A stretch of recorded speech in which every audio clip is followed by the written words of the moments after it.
Good afternoon. Y'all there? Okay.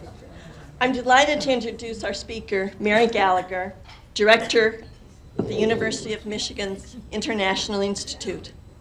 Dr. Gallagher is an expert in Chinese politics, law and society, and labor politics. She's a member of the National Committee on U.S.-China Relations and has consulted for the U.S. State Department, the World Bank, and many other international organizations. Prior to directing the Institute, she led the Kenneth G. Lieberthal and Richard H. Rogel Center for Chinese Studies for 12 years. She also is the Amy and Alan Lowenstein Professor of Democracy,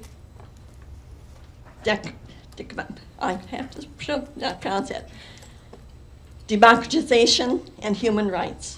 She has taught at the Foreign Affairs College in Beijing and was a Fulbright Scholar at the East China University of Politics and Law in Shanghai. More than 50 years ago, the United States adopted a policy to engage with the People's Republic of China. Although the two economies remain highly intertwined, U.S.-China relations have rapidly deteriorated. Professor Gallagher, we are honored to have you as our seminar speaker. We look forward to learning about the reasons for that deterioration and the challenges the U.S. faces in effectively working with China today. Welcome, Dr. Gallagher. Thank you.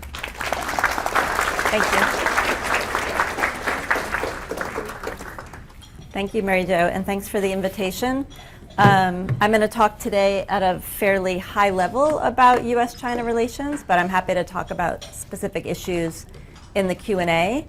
I have to warn people, if you went to the Ollie lecture a couple of weeks ago at WCC, this is the same talk, so you can go to the bathroom or take a nap, that's fine. I might talk about different things in the Q&A, though, as things change every single day related to U.S.-China relations. So this is a combination of how we got where we are and what we should do now. So that's why it's entitled Now What? It examines the current state of the U.S.-China relationship from a historical context and in the context of this increasingly difficult geopolitical situation that we're in.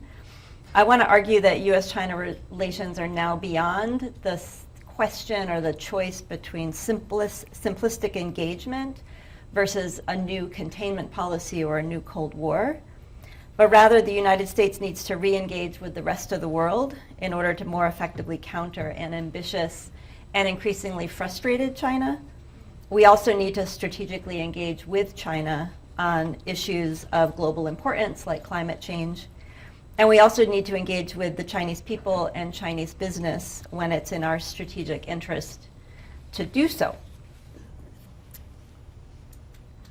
So the plan of the talk, which should be about 45 minutes, I'm hoping, is to first talk about how we got here, talk about why we engaged with China since the 1970s, then talk about the end of engagement and the reasons for that end, the death of engagement. And I'm not going to argue that that was just one thing. It certainly wasn't just Donald Trump, but it was something over the course of several administrations. And it was facilitated by changes in American domestic politics as well as Chinese domestic politics. And then I'll talk mostly at the meat of the talk is about both the last and the current administration, the Trump and the Biden administration, why we're at this inflection point. There's really, I think, some fairly significant bipartisan stability in the current China policy, despite China's usefulness in domestic political campaigns and the way it's used to attack people in the other party. There's actually not that huge of a difference between the Democrats and the Republicans on China policy right now. And in some ways, a lot of it is about the style of how the policy is delivered as opposed to the substance. And then I'll make an argument about at the end about the kind of challenges that China presents to the United States and where we should put our emphasis in terms of discussing problems with China. And I'm going to make an argument to really focus on the differences in the political system rather than a focus on China itself, right? That it's really to focus on the ways in which its political system causes problems for the United States.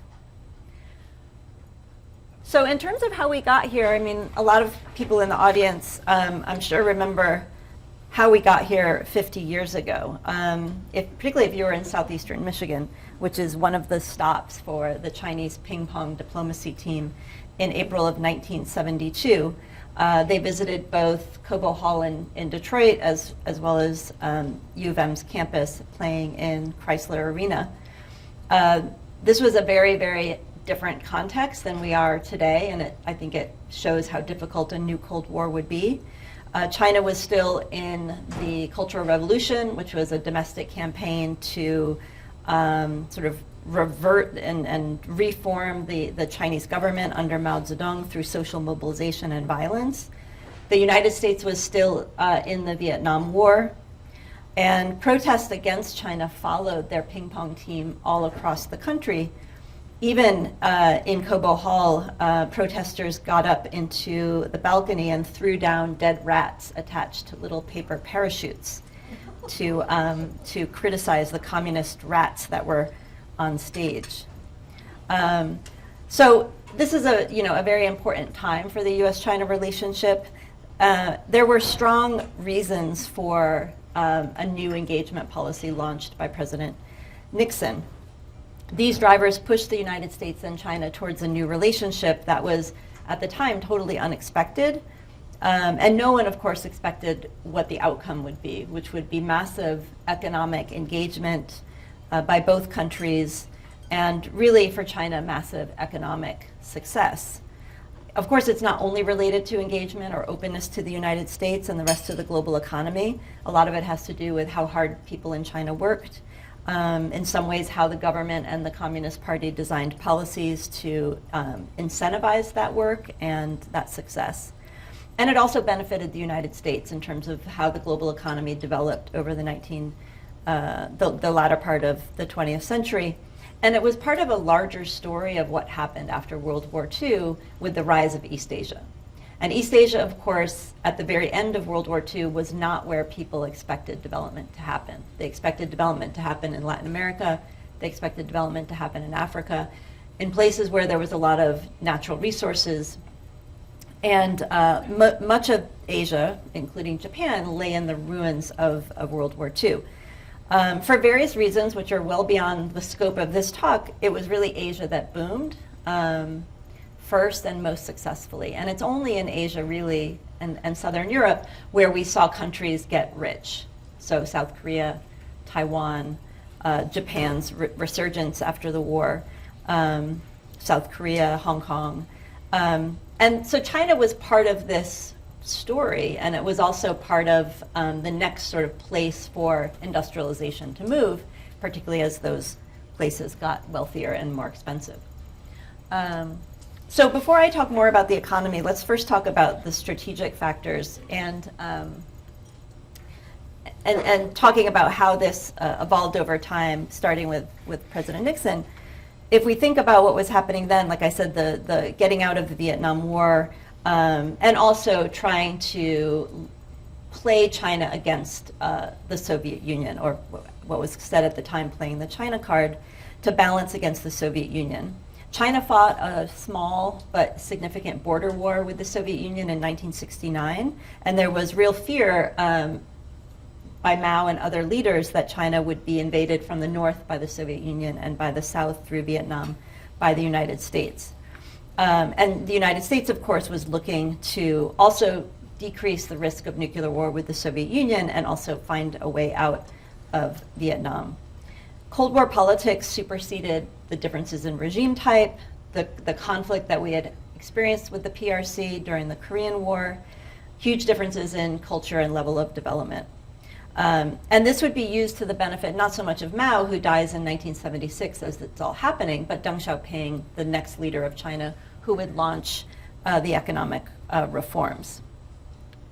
So to go back to the economic drivers, and thinking about China's situation, one of the things that Deng Xiaoping did in the early 1980s is that he sent Chinese officials to go around other countries in East Asia to see how far China had fallen behind. And it was a way to show people that the development model that these other countries had used, which was capitalist, which was, you know, much more open in terms of open to markets, open to private property, that this is the path for China. He was also trying to leverage the fact that a lot of the places around China had a lot of ethnic Chinese capital, Hong Kong, later Taiwan, and even Southeast Asia, where they could then come in and invest. And the earliest investors into China in the 1980s weren't the United States or Europe, it was Hong Kong capitalists, Taiwanese, looking to move labor-intensive manufacturing to China from their own countries. And so it was really bringing China into these East Asian supply chains as their wages went up, and as China started to liberalize its economy, and in particular, liberalize its labor markets so that people from the countryside could move to cities and work in these factories. So the United States benefited from this as well, consumer consumption from these countries. Even at the initial period, it wasn't so much that we were losing jobs, because most of the jobs that were being lost in other parts of Asia, moving to China for low cost production.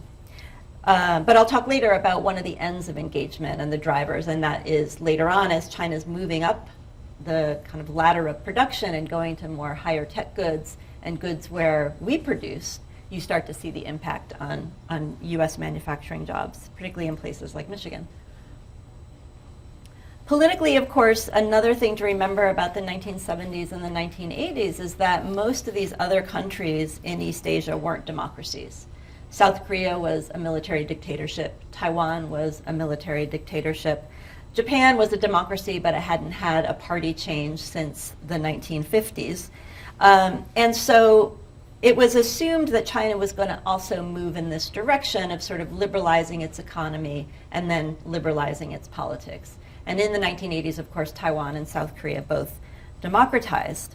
And there was a strong belief at the time, and this is one of the debates about engagement now in Washington, is a strong belief was that economic liberalization is followed by political liberalization, because that's what we saw in these other countries around China. It's also the case that Chinese society was changing very, very rapidly, even up until 2013 when Xi Jinping took power. That looked like engagement was working.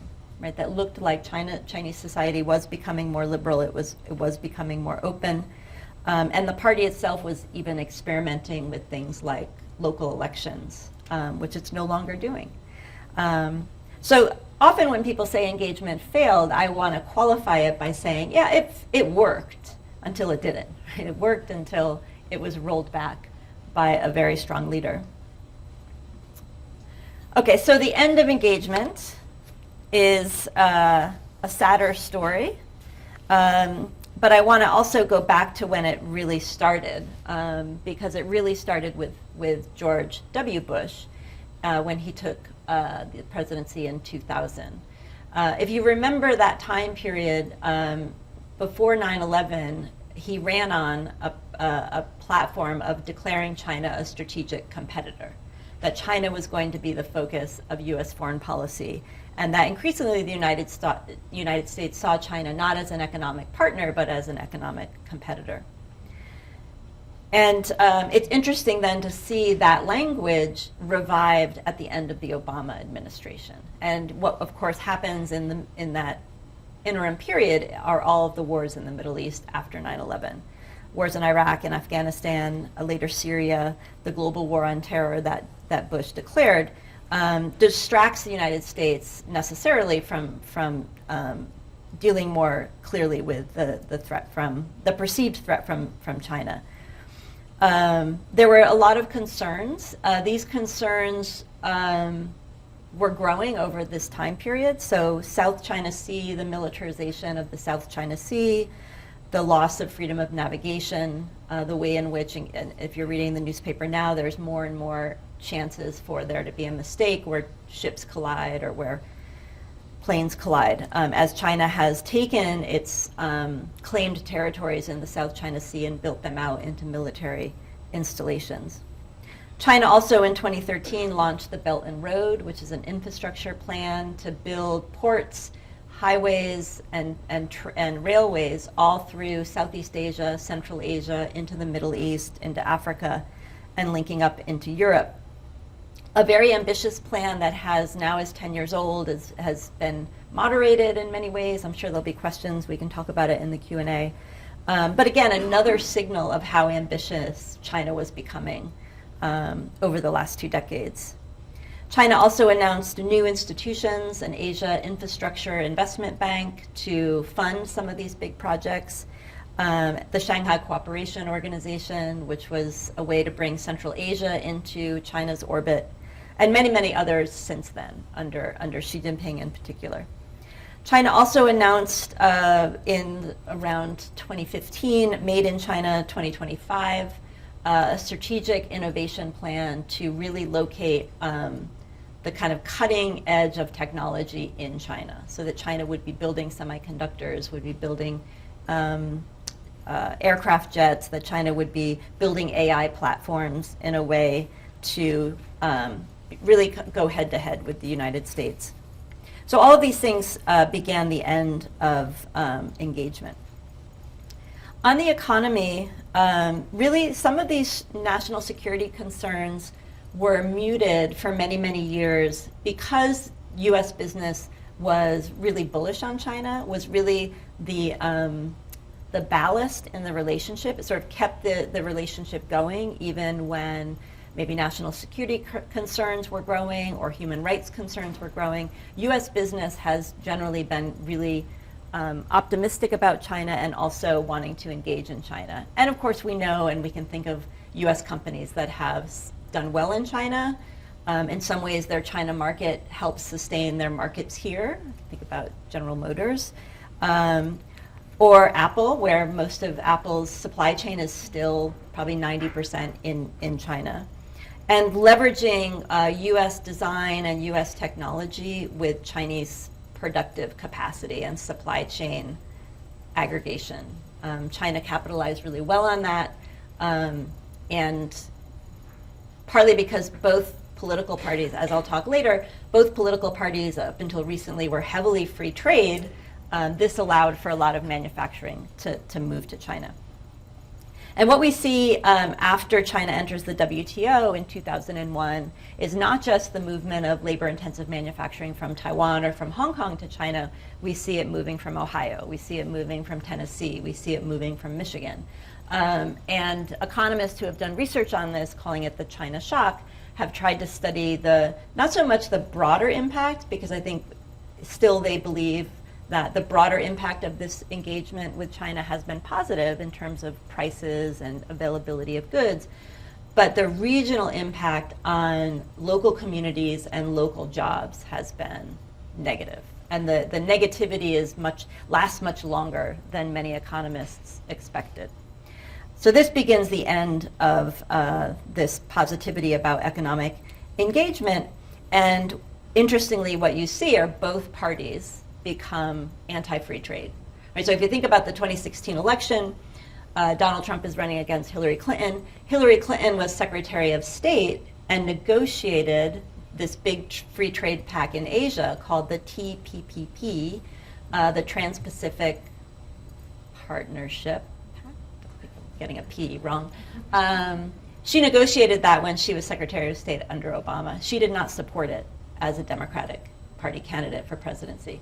Donald Trump, after he won, it was the first thing that he did in office was he withdrew from that trade pact. In the 2020 election, there were no major candidates in support of re-entering that trade pact, which has actually gone on without the United States, through Japan and other countries championing it. So this economic engagement really becomes negative for the United States, partly because it's not that U.S. businesses necessarily are doing poorly, although some are beginning to be less optimistic about China as a long-term market because of various issues related to access, market access. The big thing is the politics of economic engagement, as Americans and in their voting really starts to react strongly against economic globalization. make sure I do that. So political drivers, the political drivers are important, but they are really intensified under Xi Jinping. All along, China's a communist, it's a communist state. It's run by a communist party. It repressed students in 1989 when they rose up for liberalization. Then, even as Chinese society liberalized and grew more open, we always knew that the government would crack down on dissent. It cracked down any time there was an attempt to, say, set up an opposition party. They cracked down on things I study, labor activists and trade union activists. But what we really have seen in the last 15 years, and particularly under the current leader, is just a massive and blanket crackdown on Chinese society. Feminists, labor activists, students, any kind of group that sort of challenges the party's decision making. More importantly, in the last 10 years, we've seen very disturbing things in Xinjiang, where there's a Muslim minority that was put into re-education camps, basically to kind of strip religion, I think, from their daily lives, and also to change the way in which their children are educated so that they're educated in Chinese and they receive little religious education. And then in 2019, a very brutal crackdown on Hong Kong's democracy movement, and basically ending the 50-year agreement with the United Kingdom once Hong Kong became part of China again in 1997, that Hong Kong would have its own political and economic system for 50 years. I mean, basically they had that for 25 years, and then it's been rolled back. So this I think shocked a lot of people outside of China. I think it shocked a lot of people within China. It's hard to explain why exactly it happened, but there are other reasons that I might touch on in this talk for why it was happening domestically in China that led to this rollback in social freedoms and the freedoms of minorities, religious minorities, or these regional groups like people in Hong Kong. So that's kind of how we got here. The arguments that I want to make about how we got here is that, like I said earlier, I don't think engagement was a failure if we correctly understand the goals of engagement, which were to bring China into the global economy and the political system. China was quite isolated under Mao, and also to see if that would transform Chinese society. And those things did happen, particularly the economic integration. I also want to, as I said earlier, emphasize that what we saw happen in the Trump administration with the trade war and the real downgrading of relations and the ending of a lot of joint programs that allowed people to communicate, like the Fulbright program was ended, the Peace Corps program was ended. Trump ended a lot of strategic diplomacy between the two governments. But these things were a long time in coming. We also see that with a leadership change in 2020, President Biden has not rolled back many of the things that Trump put in. He is now, it looks like now that he'll be meeting with Xi Jinping next week, they may revive military to military engagement so that the militaries are talking to each other again. But Biden has executed the policies differently, as you might imagine, and I would argue more effectively. One problem with the United States China policy right now is that even though the US government has identified the challenge and has recognized the challenge, and maybe I would say in some cases is exaggerating the challenge that China presents, the United States hasn't really articulated what the replacement of engagement policy is. We're definitely confronting China. We're definitely mostly disagreeing with China on the global stage about any issue, Ukraine, Israel, anything that comes up, there's disagreement and lack of cooperation.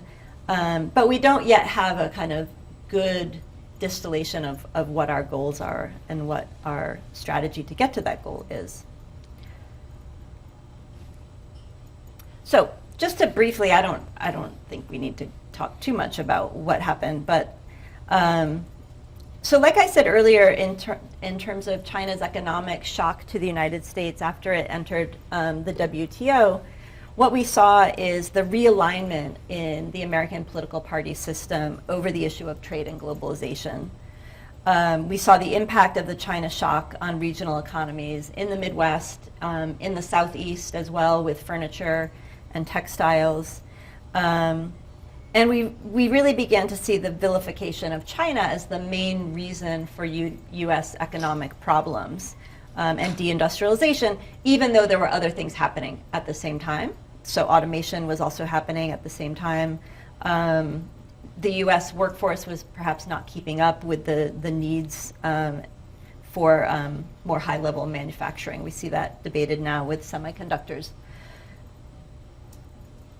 And this is part of a broader global trend where we see populist leaders being elected, campaigning on a deglobalization platform. That can be about immigration, limiting immigration, but it can also be about limiting foreign investment and restrictions on trade through tariffs. So Trump was, exceptional in some ways, but he was part of a broader trend across the world where we see these types of populist leaders being elected. For China, Xi Jinping came into office in 2012, 2013. He's now been in office for a decade.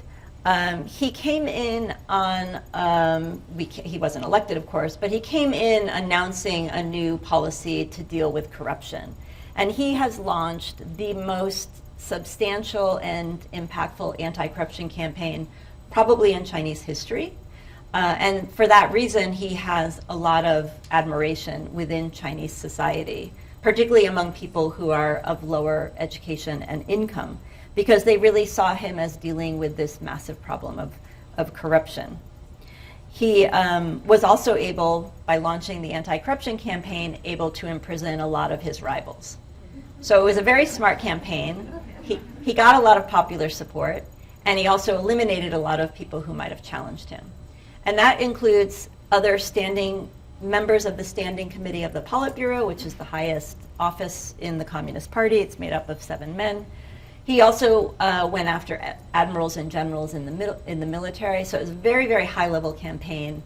Tens of thousands of Communist Party officials imprisoned. He also removed term limits on his office of presidency and the vice presidency. He's now taken an unprecedented 3rd term, which is something that we hadn't seen since Mao. I mean, Deng Xiaoping ruled in a very informal way.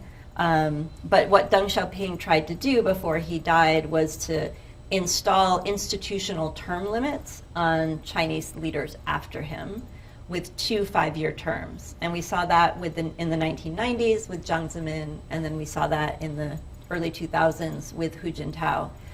This expectation that you serve 10 years and then you step down. Xi Jinping has gotten rid of that and has now taken a 3rd term and has also not installed any successor in the Politburo. So we expect that he may serve a 4th term. He also has unleashed campaigns, ideological campaigns in schools, in the media, and also in companies with the expansion of Communist Party cells in companies, and has really transformed Chinese society, even before COVID, which is the last time I went back to China was in 2019, and you could see this happening at a very visceral level for people in offices, for people teaching in universities, restrictions on what you can assign, restrictions on what kind of textbooks you can use. Those things didn't exist 10 years before. 10 years before, we would co-teach classes, we would go back and forth. There was hardly any political restrictions. That's all now much, much tighter. He also revised China's foreign policy goals. Deng Xiaoping had taken this policy of biding time and hiding capabilities. As I said earlier, Xi Jinping has pushed for a much more ambitious global role for China through the Belt and Road. He's also expanded the BRICS recently, Brazil, Russia, India, China, South Africa, launched these new infrastructure banks, the South China Sea, military installations, and propaganda and influence campaigns abroad, also to start to influence what people outside of China think about China. So a very different type of leader, particularly in terms of the global ambitions. Chinese leaders during the reform period, really focused on China's domestic situation. What can we do to make China rich and strong? And Deng Xiaoping focused on that, and the leaders after him. But Xi Jinping has really decided this is the time for China to focus on its global position. At the same time that Xi Jinping has had these big ambitions, projecting China more globally, he's also dealing with some very, very severe domestic problems that might actually help explain why he's focused on things abroad. Because this is where China can make its mark, and also it might be a way in which China can fuel its next stage of growth. For example, the Belt and Road, which was this huge infrastructure push, was a way to export excess capacity in Chinese industry to Africa, to the Middle East, or to Pakistan. There was such overcapacity in terms of, building these big infrastructure things that China had been doing in its own territory for many years. As that slowed down in China, China was looking for these places to do it abroad. The economy is now growing at its slowest rate in 40 years. It had been growing 8 or 9% up until COVID. It had slowed down from, I think the height in 2012 was maybe 11 or 12% a year. China is now growing maybe 4%, and some people think it might be lower. China's demographic situation is very severe because it is the fastest, how do I say this? It is the country that is aging the fastest in the world, but it is also a relatively poor country still in terms of per capita GDP, and its social welfare system and pension systems are not built to sustain such a rapidly aging society. This is partly because of the one-child policy, which was finally reversed starting in 2014. But it's also just to do with, as you get richer, people are having, fewer children and getting married later, and also getting married less. China's birth rate last year was the lowest on record, right? So very, very stark problems in terms of its demography. China also, because of its economic success, has a growing middle class. It's not as wealthy as a middle class would be in, say, the United States or Europe, but it is people who enjoy disposable income, who own a car, who might own a house or an apartment. And these middle class people, they might number around 200 million or maybe even 300 million in China, depending on how you measure middle class status. And they are no longer just focused on making as much money as possible. They're really focused on quality of life. They're worried about the environment. They're worried about the safety of what they eat. And they're also worried about the impact that urbanization is having on crowded Chinese cities. China is still about 50% urban and 50% rural. And the expectation is that it will become much more like a developed country with 80 or 90% of the people living in urban or suburban areas. But that itself is a huge adjustment, because even though China is no longer growing as quickly and its population is declining overall, it's still a very, very big country, 1.4 billion people. So with all these problems, Xi Jinping took an unprecedented third term in office last year in October. He stacked the leadership in the Politburo Standing Committee with his people, with his men, and he has not named a successor. So we would expect that he'll be in office for an undefined time. As you probably remember, I'm not talking about COVID in this talk, but if you were reading about China's experience under COVID, COVID began in China in Wuhan. It was quickly kind of eradicated through very, very severe quarantine policies that stopped population flows across provinces, and had a very rigorous and difficult testing regimen for people who were in an outbreak where you might be tested multiple times. There were health code apps added to your phone, so if you were seen as a threat, you wouldn't be able to travel or take a taxi or anything. And that worked really, really well during 2021, such that China had a kind of normal 2021, whereas most people in the West experienced, lockdowns and different waves of COVID. But once the more contagious Omicron variant started to spread even within China, they couldn't keep up zero COVID. It was called dynamic zero COVID, so like no tolerance over COVID. There were these very extreme lockdowns, and if you were reading in the news in the spring of 2022, Shanghai was the most extreme, where people in some cases were locked in their apartments for 2 months without access sometimes to enough food or access to medical care if you were injured or got sick. So this policy unraveled very, very quickly, and at the same time, unfortunately, China also hadn't done much to vaccinate its population. It didn't have a good vaccine, and Xi Jinping refused using the BioNTech, Pfizer, and the Moderna vaccines. So when Omicron became insurmountable, China opened up very, very quickly, and it's estimated about 2 million people died at the end of 2022 because of the lack of vaccinations and an elderly population in many of these cities. So there were actually, for the first time in a long time, really significant protests in Chinese cities against zero COVID in November of 2022. And what was interesting to observe about the protests is that one of the slogans was Xi Jinping 下台, Xi Jinping step down. So it's very unclear what his real popularity is at this point. Anti-corruption, I think, earned him a lot of goodwill in China. But the way in which China dealt with COVID at the end of the pandemic, I think, has damaged his popularity. But he is a exceptionally interesting leader, and he is by far the most powerful leader we've seen in China since Mao, in terms of how he has centralized authority, and also in terms of how he has eliminated rivals. And so, very important and significant leader. In the United States, this is a little bit of repeating what I've already said, but just a little bit more detail. Like I said, I think there's a lot more continuity between Trump and Biden on China than the media might recognize.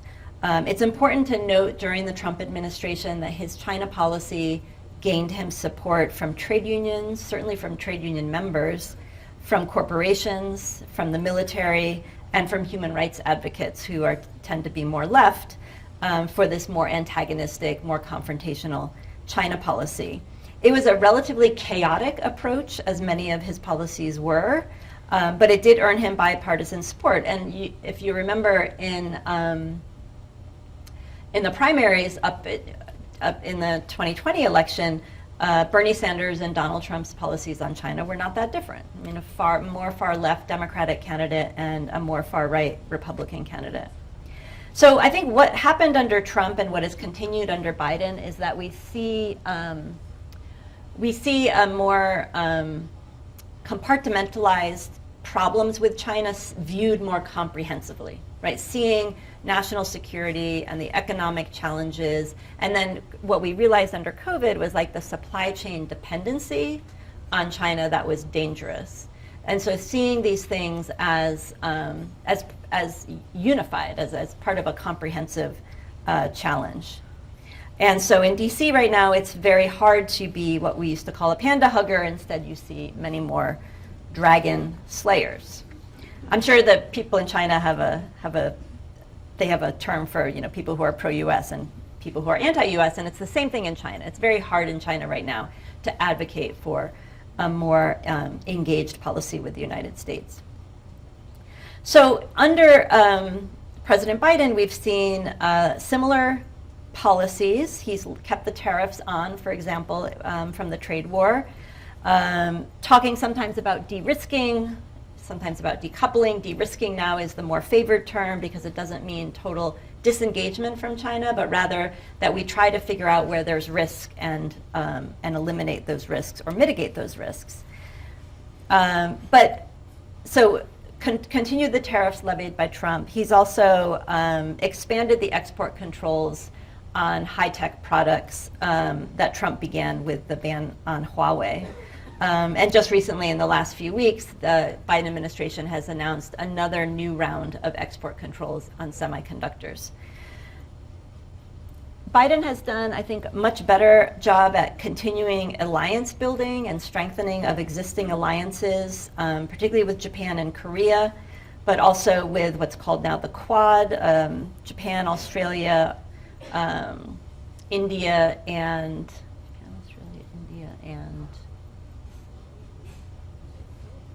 South Korea? It's got to be South Korea. So that's a kind of Pacific alliance building, although obviously we're not formal allies with a country like India. You see a lot more cooperation between the United States and the Philippines. After the 1990s, the Philippines had removed the United States from bases in the Philippines. Now there's much more talk about putting those back, or at least allowing for some more U.S. military presence in the Philippines. And just last week, the Philippines withdrew from the Belt and Road formally. And Italy was one of the few European countries to join the Belt and Road, is also withdrawing from it. Both under Trump and Biden, we see really important overtures to Taiwan. In a way, I think that you could argue that the United States has fundamentally changed its policy on Taiwan. Its policy previously was strategic ambiguity, that we sort of don't say what we would do if there's a conflict over the status of Taiwan. So Taiwan is the island off the coast of China that, after the nationalists or the Republican Party in Taiwan lost the Civil War in 1949, went to, under Chiang Kai-shek, and established the Republic of China on Taiwan. The United States since that time, well, really since 1979, when we recognized the PRC and stopped recognizing Taiwan as the legitimate government of China, has maintained this policy of strategic ambiguity, always saying that we supported a one China if it could be done peacefully, but never saying what we would do in the event of a conflict. The Trump administration and the Biden administration and individual Congress people have made many more overtures towards a more formal recognition of the separateness of those two places. I'm not saying the independence of Taiwan, because I don't think anyone has said that exactly, although I think most presidents at least say something wrong at least once in their administration, because it's very hard to get the exact nuance of the U.S. policy towards Taiwan. Biden has said at least 3 times that in the event of PRC aggression, that the United States would come to Taiwan's aid. So when he said it 3 times, then I'm like, okay, this is no longer him just, winging it. This is perhaps an indication that the United States strategically wants to be more clear, right? Like that we actually want to be clear about what we would do.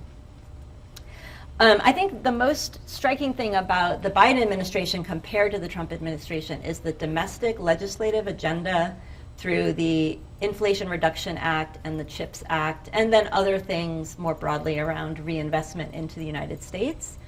And that, I think, has been really striking to watch. And in some ways, what it shows, I think, is that the United States has watched China develop and be quite successful in some industries like electric vehicles and in infrastructure build out. I mean, high-speed rail. China now has the best high-speed rail by far anywhere in the world, the most high-speed rail. It might be too much. I think some people think it's too much, and it's not necessary in some parts of China which aren't that densely populated. But clearly around like the corridor between Beijing to Shanghai and around those major metropolitan areas, it's been transformational for people's lives in terms of how quickly they can get around, and it helps people also live further out and still work in big cities. So you've seen this the success of China, and I think what you can see with things like the IRA and the CHIPS Act, is a recognition that there is a government role when these technological changes are happening as rapidly as they are around electric vehicles, or even say something like AI, where it might be more regulatory, right? That we really can't leave it up to the market to make policy. Okay, so I'm probably talking too long, and yeah. Anyway, let me go quickly through. So I think there are ways in which, I've been laying out a lot of the ways in which China presents challenges to the United States. I think you can group these challenges in maybe 3 areas: scale, just the kind of the amount of success that China has had, but the amount of success that China has had times how big China is. That's what I mean by scale, and how important China is globally. The relative power, just in terms of how close China is to the United States in some areas, and then ideology. So there's way too much information on this chart, and it's also really small for anybody to read, because it's never, you can never tell when you give a talk what it's going to look like for you. But you know, if you just look at how China has grown and then how important China is in the global economy, it's the 2nd largest economy in the world. It's the largest trading nation. It is the most important trading partner for over 40 countries. Many of those are our own allies, particularly if you look at Europe. It's the largest importer of oil, and it's the largest emitter of carbon dioxide that drives global climate change. So there are all of these ways in which the scale of China is really important, and also fundamentally challenges how we think about the future in terms of things like climate change and things of like scarce resources and the need to transition to cleaner energy quickly, which China is trying to do, but also having a lot of difficulty.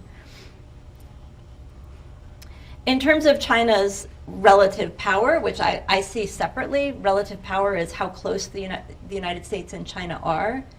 Like I said, it's the 2nd largest economic power, but it is now increasingly a strong military and naval power in East Asia, such that some U.S. military leaders really question whether the United States would have primacy if there was a conflict in the Taiwan Straits. Do these changes in relative power matter? I mean, in political science, people who are realists say yes. And many people in the US government also believe now, yes, that this kind of, the way in which China is encroaching upon the technological edge in, say, semiconductors, given its political system and given its differences militarily with the United States over, say, things like the South China Sea and Taiwan, must mean that this is an important challenge. So scale and relative power are really important, and I think much of what the United States is doing now is to address those issues and slow China down. In fact, Jake Sullivan, the National Security Advisor, said last year that the goal of US policy was to slow China down, right? To keep China from gaining, which is directly talking about relative power, right? That we want to slow China's success down in these areas so that they cannot threaten us more militarily. I want to make a slightly different argument, and it's an argument partly because I feel like none of the US foreign policy on China generally doesn't fully take into account what do we do with China long term. And I think it's partly because there's the legacy of the Cold War and the legacy of the Soviet Union. Even if it's not explicitly said, there's notion that we won the Cold War and the Soviet Union disappeared. That's not even right, because obviously Russia didn't disappear, and Russia is a pretty big foreign policy problem. But China's not disappearing. So even reducing China's ability to compete or holding China's relative power gains down and slowing China down doesn't deal with this issue of kind of long-term living with China. And what I worry about the U.S. government's policy now is that it alienates people in China. Not to mention, who cares? I mean, yeah, it alienates Xi Jinping and the Communist Party, but more importantly, that it alienates people in China and makes people deeply anti-American and nationalistic, well beyond whatever happens to the Communist Party in the future. So my argument is about ideology, to really put forward the argument about it's really about the political system that makes dealing with China difficult, both the way its economy is organized, which many of us now call state capitalism as opposed to communism, because it's really about the state's ability to hold a lot of economic resources, own a lot of companies in strategic sectors, and tell its companies what they need to do, and so dictate economic policy in a way that a market economy can't, a government and a market economy can't. And also emphasize Communist Party rule, which doesn't allow for political participation, doesn't allow for freedom of the press, and has a lot of censorship in the media, as well as in social media, and is deeply repressive to people who oppose it. Okay, so let me, and why might this be better? Like I said, I think that this emphasizes the way in which we may have something in common with people in China who are dissatisfied with their political system. Not that the U.S. would fund regime change in China, which we do very terribly when we've done it in other countries, and we certainly shouldn't try to do it in a country like China, but rather to articulate why this is bad from a human rights perspective, and often for a public policy perspective. And zero COVID is a great example. China made good decisions in some ways at the beginning in terms of being able to stop the virus from spreading before the vaccines were available, but it did a terrible job in the latter part of the pandemic. It didn't vaccinate, and it just locked people up for months on end.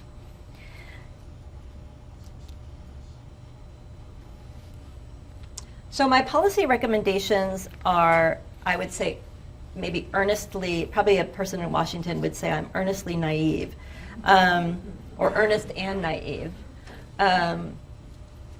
I think the United States should do what it has been doing under the Biden administration in terms of strengthening and extending existing alliances.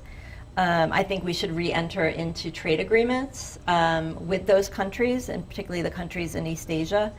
And I think that's one area that I would be most worried about in the 2024 election.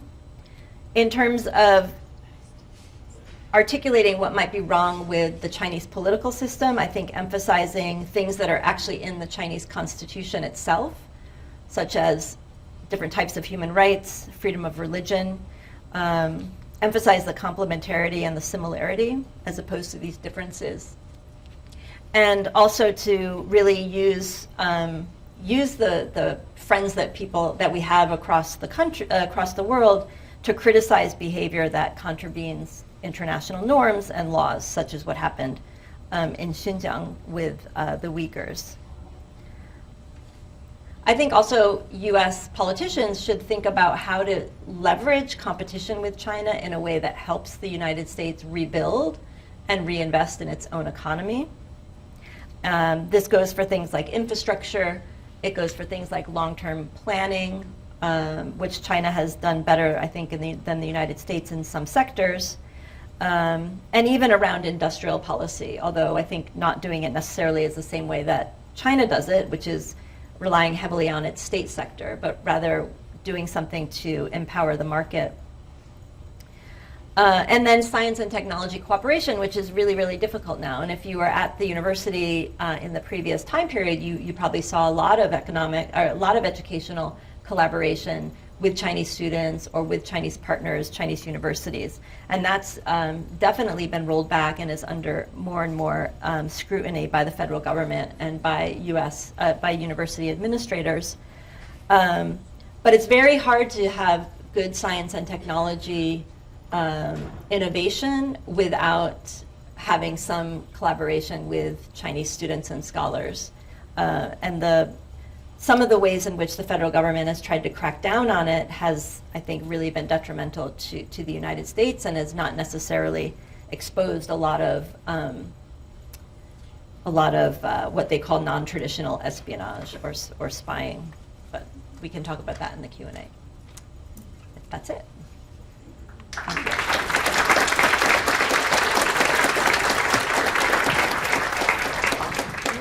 Thank you. I think we have time for a couple questions.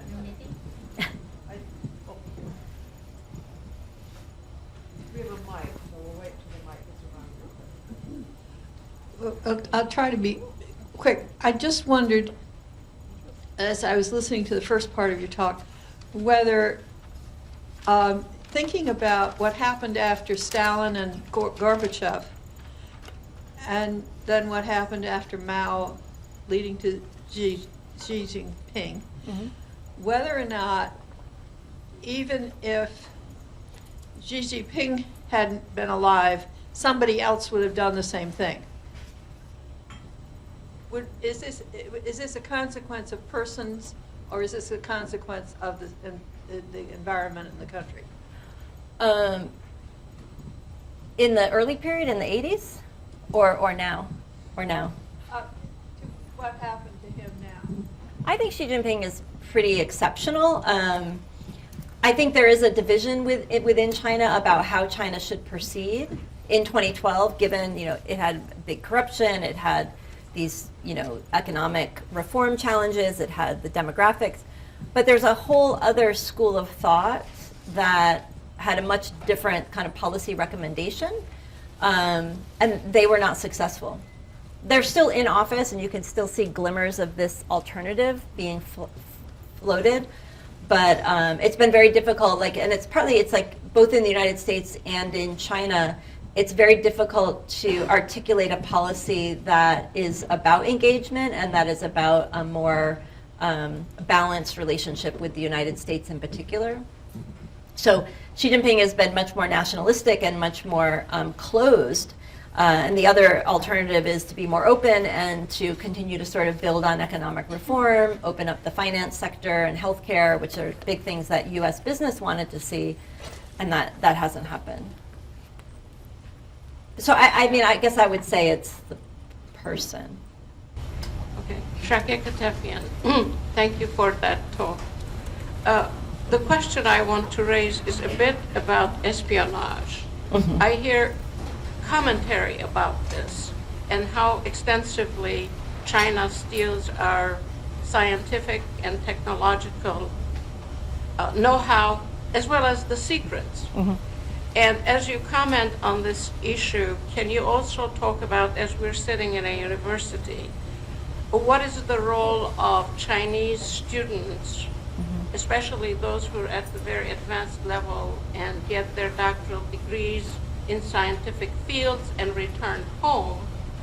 And of course, they're expected to use their knowledge for their society. But is there a fine line if they work, say, with faculty who have grants from the Defense Department that carry secrets and so forth? Are faculty advised that they should not divulge such secrets, especially with foreign students? So there is a great deal of unknowns here in my own head, at least, and I would appreciate some commentary on these. So there's lots and lots of examples and documentation of corporate espionage. If you read about what happened with solar panels or with wind turbines, there was a lot of stealing of information. Sometimes by people in the firms who then went back to China and started a competing firm, for example. So corporate espionage, I think, is well documented. University-based espionage, I would say, is not well documented, at least publicly. And the United States government has not been successful when they've prosecuted people for it. They've lost almost every single case.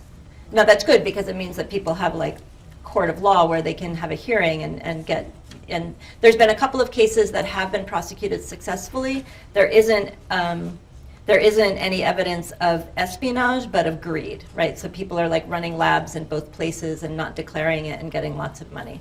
The problem with U.S. science tech collaboration with China around this issue, I think, is much more about how we do science and how open science is. So yes, you have postdocs or you have students and they're working in your lab and they're gaining knowledge, and then you're publishing papers and the research is open, and that's what we do. And then that person maybe does go back to China, and there's a military application to the research, and that helps the Chinese military grow stronger.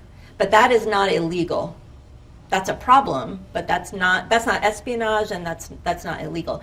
It's also the case that even today, about 90% of Chinese students and scholars stay in the United States. And so we are also benefiting from that 90%, and I don't think we've necessarily accounted for those benefits, both to the economy, but also to national security, because many of those people become American citizens and contribute here. So I hope that answers your question. It's a very good question. It's quite complicated. Comment and a question. I was at the ping pong tournament back in 1972, and there were no rats thrown in Ann Arbor. And, That's true. But some incredible ping pong. Those people stand 15, 20 feet away from the table and hit it back and forth. But the question is, Xi Jinping, when he started his third term, talked a lot about rejuvenation and restoring or ending the Civil War and consolidating Taiwan into the mainland. And he talks about 1927 or 2027, the end of his third term. Is there any likelihood that he's going to physically, militarily invade Taiwan? Is that a real threat, or is that still saber rattling? Okay, this is not my area of expertise, but the people who I trust, who are experts in this area, most of them say no. They don't think 2027 is likely. I think what most people are more worried about is some sort of status change that significantly kind of changes the status of Taiwan. So some sort of customs blockade or some other way in which how China can kind of influence Taiwan is achieved without a full-scale invasion. And I think most people who have been looking at this after the Russia-Ukraine war believe that Ukraine has played a positive role in probably showing how difficult it is. Because if you remember what happened right before the invasion, Putin was in China for the Olympics. He and Xi Jinping announced a strategic relationship with no limits, or a strategic friendship with no limits. And he launched the invasion a few weeks later. It's not clear whether Xi Jinping was informed. Most people think he probably wasn't. And so in a sense, I think Putin kind of tricked Xi to get his support and then launched this invasion. But the Chinese, as many other people, did believe that it would end very, very quickly, and it hasn't. So that I think is another reason for why 2027 is unlikely. But going back to the South China Sea and all of the, kind of slight, the potential for an accident leading to some sort of conflict is there. I mean, they're constantly dogfighting and blasted. I don't know the military terms for what you do when you almost hit somebody's airplane on purpose, but those types of things are happening a lot, and I think it's partly why we've seen the military-to-military re-engagement likely to be announced next week. So they can talk to each other about what to do if this happens. I think there's time for one more question. How closely do you think, I assume closely, the Chinese are looking at our support for Ukraine and what that means for the resolve of the West in terms of support for Taiwan? Yeah, I think they're probably looking quite closely at that. It's very striking to me, the lack of support in Congress for supporting Ukraine, among the Republicans in particular, because at least in terms of anti-China rhetoric, it's the Republican Party that is more rhetorically anti-China. And yet they don't see that the Russia-China relationship is the closest it's maybe ever been. And it is also one of the reasons why Russia can continue to have this war. And so not seeing those things as strategically linked, and this idea, I think, that you defund Ukraine so you can focus on China is not the right question, not the right answer. Thank you. Professor Gallagher, Thank you so much. Thanks so much. Yeah, probably